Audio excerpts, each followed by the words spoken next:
Hi, my name's Paul Barrett. I'm a clinically accredited counsellor and psychotherapist. Each client is individual, and the therapy is basically tapered to whatever they require.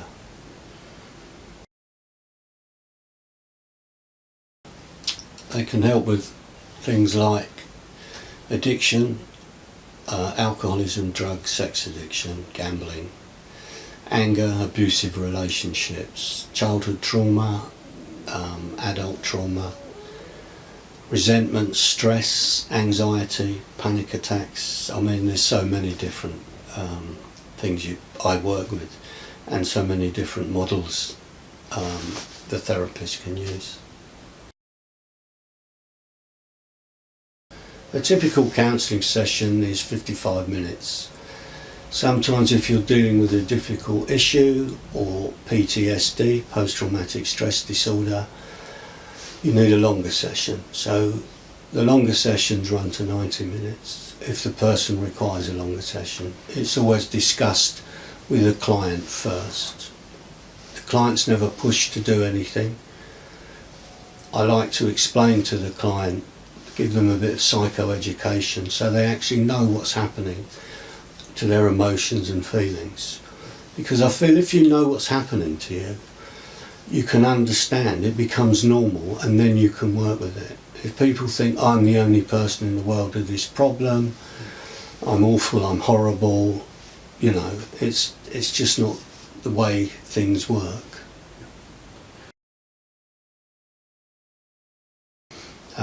I think the most important thing is for the client to be comfortable with the person they're working with.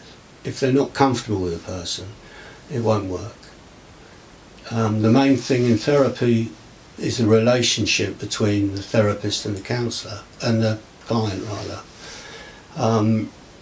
Trust, when trust is given, it won't work. Trust has to be earned by the therapist, really, and then the client can move forward with their therapy.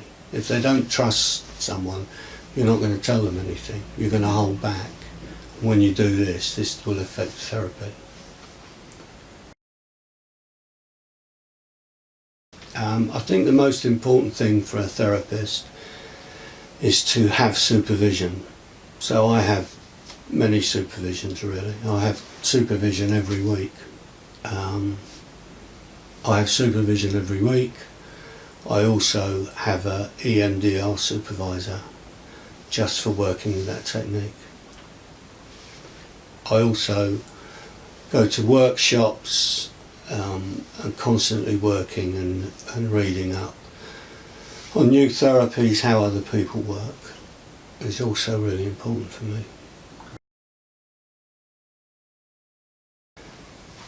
The most rewarding part of my job is to see people change. When I really see someone change, when their life changes and they came here for that, I think I feel really good, because I also have a sense of achievement. I love the clients I work with. I love all my clients, and I really care for them. And I think that's one of the most important things too. That they feel comfortable, secure, they can come and talk about whatever they like. There's no shame, no blame, and no one's crucified in a therapy session. Basically, it's about what happened and how the client felt. What happened, how the client dealt with it.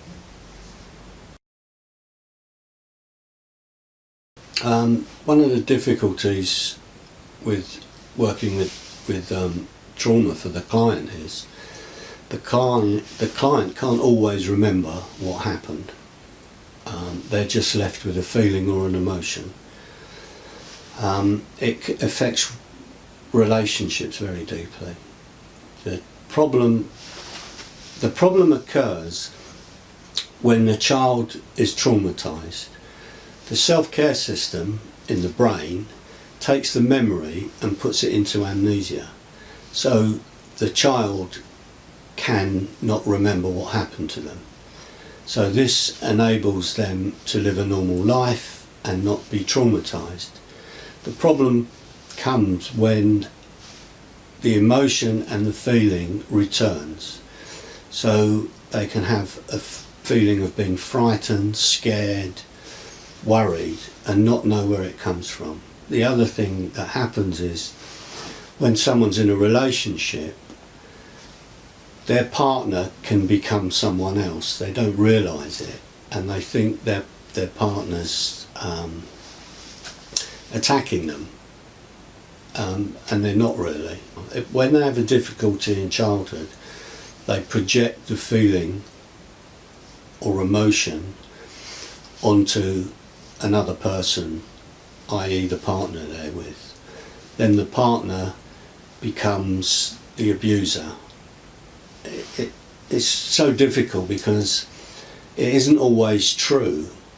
If someone abused the child and smiled a certain way, when the adults see someone smile a certain way, they'll get an emotional reaction to fear or something, and they won't know where it comes from.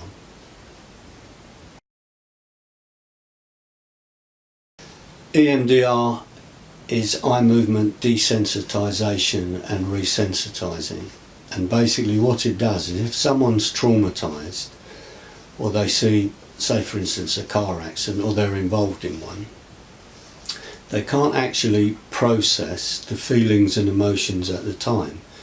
So basically the feelings and emotions don't go back into memory, they stay live. These memories can react. When you talk to someone about the accident, they can burst into tears or cry. They can get very anxious if they think about driving a car. And basically what you do is reprocess the thought patterns and the memories of what happened.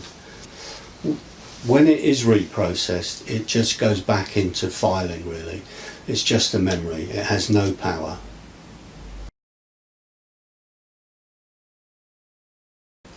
I'd like the client to feel they have a sense of achievement. They're actually dealing with their problems and moving forward.